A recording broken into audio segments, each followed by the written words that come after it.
Hi Year 11, it's Mrs. Reed and this is the first of my sessions on GCSE English Language.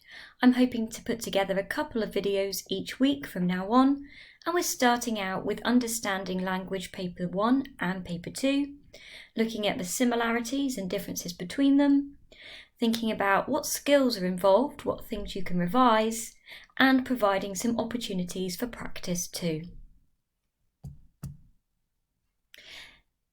It will be helpful throughout this video to have a pen, paper, writing materials to hand. I would encourage you in a few places obviously to pause, and I recommend formulating your notes and organising them in this way. So Cornell Notes is a well-tried and tested system whereby you set your notes out in a particular way on the page. Now, I think this would be a really helpful way to consolidate your learning. It helps you to create well-organised, very clear, concise notes, ones that can easily be turned into flashcards in future, and also ones that could be easily used for retrieval by covering up certain columns of the page. So, what you need to do for Cornell Notes is to divide your page up. So using a pencil and ruler, you just need to draw a line across the width of the page at the top, leave a section for your title and date, so you can clearly record what it is that you are revising at this time and when. The main section of your page then you want to divide into two columns. A thin column on the left-hand side, which you again want to mark out using pencil and ruler. And on the left-hand side, as you go through, you'll make some notes on questions that might come up, keywords, definitions. On the other side of that line then go your main body of notes. So you'll want to make these quite short. You can use subheadings, bullet points, abbreviations, just recording your key thoughts and information. And at the end of the session, we ask that you write a summary of your knowledge or your understanding of the key content involved in that session. So again, drawing a line right the way across the width of the bottom of the page with a ruler, and that will be an area that is left blank. You can fill that out immediately after the end of the session. Alternatively, you could leave it a couple of days and then return back to your notes and summarise. So it's a really good system of helping you to revise. If it's not something that you currently do already, I'd really recommend you give it a try.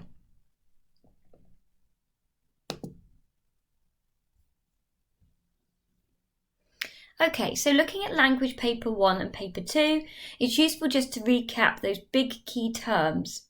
The first is fiction. So it's a fiction text you'll study in Paper 1 titled Explorations in Creative Reading and Writing. So you'll be given a fiction extract, and then you'll also be asked to write a fiction text of your own. So when we say that, we're talking about stories that are derived from the imagination. So writing that is not based on true events, but we're talking about fictional, made-up characters and settings. In Paper 2 then, the genre and type of text is different. This time it's a non-fiction text. In fact, you'll be reading two non-fiction texts and writing a piece of non-fiction of your own. So this is writing that deals with real people, places and events. And Paper 2 is titled Writers' Viewpoints and Perspectives. So you're going to be looking at how writers might convey their attitudes and opinions to particular real-life topics. Okay, so this is a really nice visual, just to show you the links between the two papers. You can see here that both of them are equally weighted, worth 50% of your overall GCSE English language grade.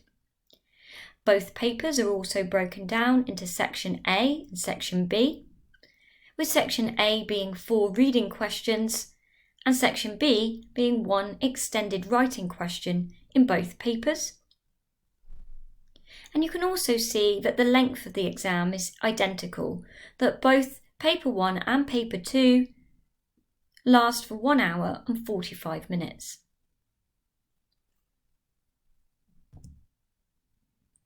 Okay, so recapping paper 1.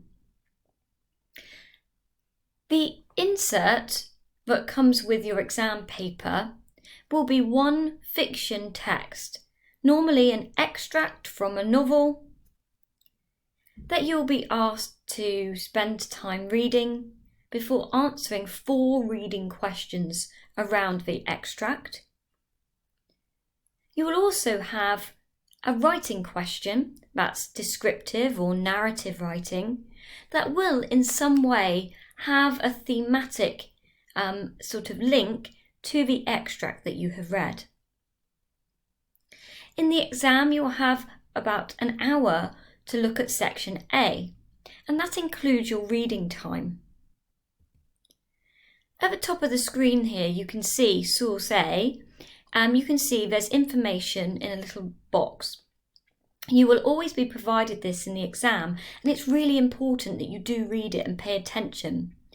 This little box gives you an overview of the text. So you could be asking some questions really when you read it and identifying who, the what, the when or the where, those key bits of information that are going to help you to understand the rest of the extract.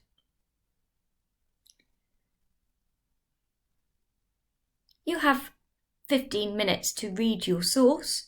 So that might mean reading it through more than once. And it definitely means that you need to be looking for key pieces of information, making notes and annotating the text.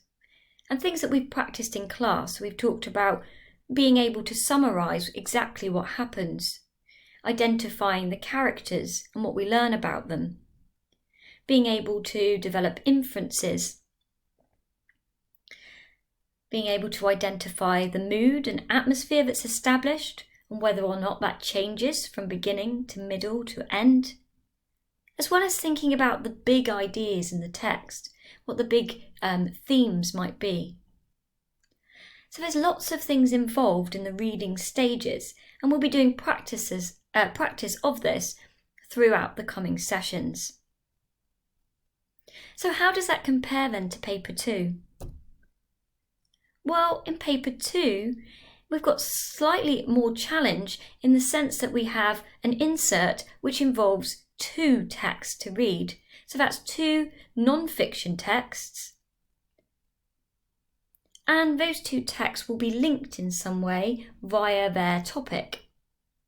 So in the articles you can see here, they are both parents describing their children and being a parent and their children growing up before their very eyes.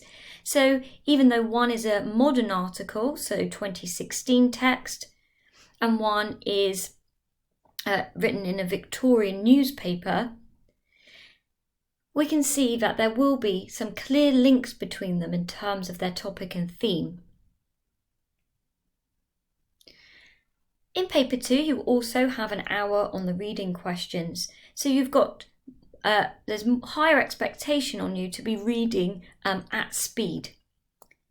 They still have those boxed areas at the top of the page to help you identify your who, what, when, where. And you will be taking a similar approach to paper 1, but this time with a focus really very clearly on the writer's voice. Are we able to summarise their different opinions in the text? Can we identify their feelings? Can we still develop inferences based on what the information that we are told? But slightly different this time is that we have to compare the viewpoints and look at what the similarities or differences might be. It's also still worthwhile thinking about what the big overarching ideas and themes are that run through each text. So after you have read and answered your 4 reading questions, you'll be writing a non-fiction text of your own, where you might be asked to argue and persuade, to advise or inform, and you'll be given a particular topic for which to write your argument based around. Okay, so I want to finish this session with just looking at one of the assessment objectives and talking about question 1 in paper 1 and question 1 in paper 2. So AO1 in the mark scheme tells us that one of the skills you must show is to identify and interpret explicit and implicit information and ideas in the text. So it's worthwhile just redefining them and revising what those terms mean. So when we say, I want you to identify explicit information, we mean information that is direct. The meaning is there, it's been very clearly stated to us. So an example that I've used in class before is this, that Mrs. Reed was excited to start teaching GCSE language to Year 11. Here, the explicit information is clear. We can identify the character, in this case Mrs. Reed, and her feelings. She was excited. We don't have to infer any information. There's not very much to work out. It's just directly told to us. So, predominantly in question 1, language paper 1, you will be asked to identify these kinds of ideas. Can you find them and then repeat them back in your answers? Implicit information is a little bit trickier. It requires you not just to identify obvious ideas, but to start looking at things that are merely suggested. They're maybe not directly expressed, but through the word choices, through the description maybe of a character's behaviour or movements, through what people might say, we can begin to infer. So the example I've used here then is the same idea, but this time it says Mrs. Reed smiled and began gesturing wildly as she was teaching GCSE language to Year 11 for the first time. So you see there's a slight difference. There is no mention this time of the explicit feeling, which is of excitement, but it is implicit here through a facial expression, smiling, as well as body language. So being able to distinguish between these things and to show that you can identify and interpret both forms within paper 1 is an essential skill. Okay, so I've started out talking about question 1. That's the way into the paper. It should be a nice confidence boost in terms of the exam, that you've got an easy way in to get started.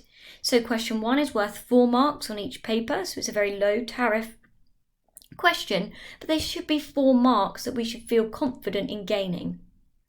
It should take you 4, maximum of 5 minutes, and it does assess that AO1, so your ability to identify explicit and implicit information.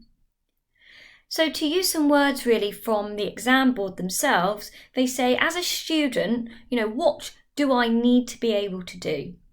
So in other words, I need to be able to show that I can read carefully and with understanding and can pick out the right types of information when I'm asked. Okay, so just an overview of question 1 on both papers. You can see that they are both worth 4 marks, but they look very different on the page. On the left-hand side, we have language paper 1. This is the one which you'll be familiar with by now, where you're asked to read a certain number of lines in the text. In this case, it says lines 1 to 4 only. And in those lines, you're being asked to list 4 things about ... and that bit will change each time depending on the extract in front of you. So in this case, list 4 things about Alice and her surroundings in this part of the source. So the important thing here is you check the line numbers. It might not say 1 to 4, it might say 1 to 7 or 1 to 11. we don't know. So you have to make sure you are looking in the right section of the text. A good method here might be to put a box around that area to make sure you only look within those lines. Next step is to use a noun phrase for the start of each sentence. So this helps to focus your answer back to the question. So you might say, in this case, you might start with a name actually. Okay, Alice, and something about her. In other sources we've had list things about the boy, so we can use that as our sentence starter.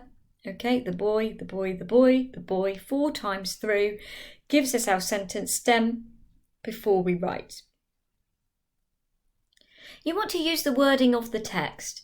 Okay, there's no point really changing it, really needing to paraphrase too much. You can, the majority of the time, use the exact words from the text. As long as they make sense, you still must write this as a full sentence and not a fragment. I want you to read your answers back, check that they are clear, they make sense on their own. And just to reiterate, this is a really simple question. We're not asked to make inference, we do not need to analyse. 4 short statements is enough to get your 4 marks.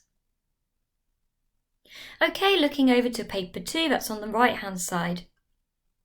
So this time you are given a series of statements and you're being asked to choose 4 statements which are true. So from that we can infer some of the statements are not true. They're in fact can be proven by the text to be false, they're incorrect. And you will see that you will have a series of boxes down the side. So you just shade in the box the ones you think are true. You only choose 4 statements, okay, so make sure you only choose a maximum of 4.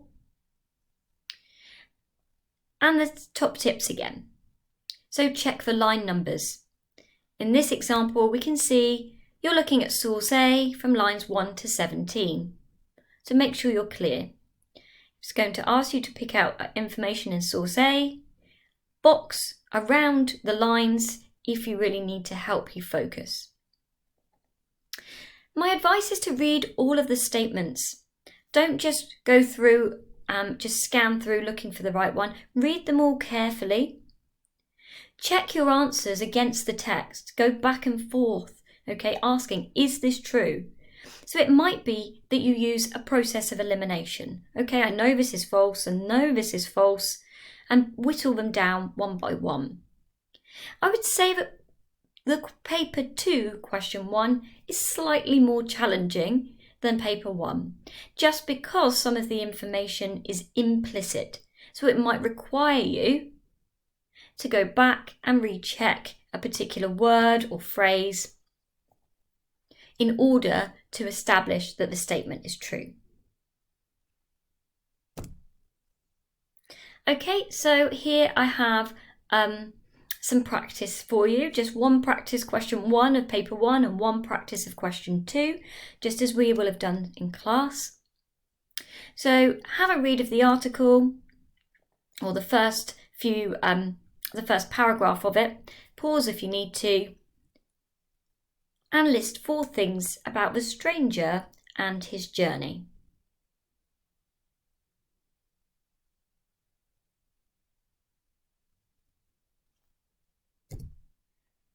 Okay, and I've also provided a question 1 practice for paper 2. This is a non-fiction text, and you can do the same again. Read through the opening section of that source, read the statements, and choose the 4 which are true.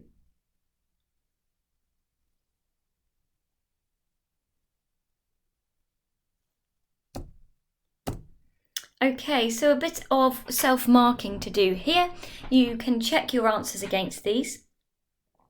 So you can see for paper 1, listing 4 things about the stranger, there was actually quite a lot of information in there that you could include. You need to make sure that you've started with the phrase, the stranger, and you've been clear to create a full sentence. So you might say that the stranger came early in February, The stranger travelled through biting wind. The stranger travelled through driving snow. The stranger walked from Bramblehurst railway station. The stranger was carrying a little black portmanteau, or a little bag, in other words. The stranger was wrapped up from head to foot. You might have spotted there was more detail in there about the stranger's clothing too, that the stranger wore gloves or the stranger wore a felt hat. I suspect there are even a couple more credible answers within that, but I think that provides you enough to mark your answers against. Looking across then to paper 2, question 1. The correct statements were B, he loved knowledge, D, he was very religious, F, he wanted to please his Spanish masters, and G, he started his journey by sailing west. So you can give yourself a mark out of 4 for each one. And if you didn't get them correct, it might worth be just going back and re-looking at those extracts again, having a look at where that information can be found. Okay, final thing from me is the Cornell notes. You've come to the end of using that strategy, hopefully, and I would really encourage you now to write your summary at the end. What do you know about Language Paper 1 and 2, and how to approach the very first question on each paper. Thanks for listening. If you have any work you want to send my way or questions to ask, please don't hesitate to contact me on my email address.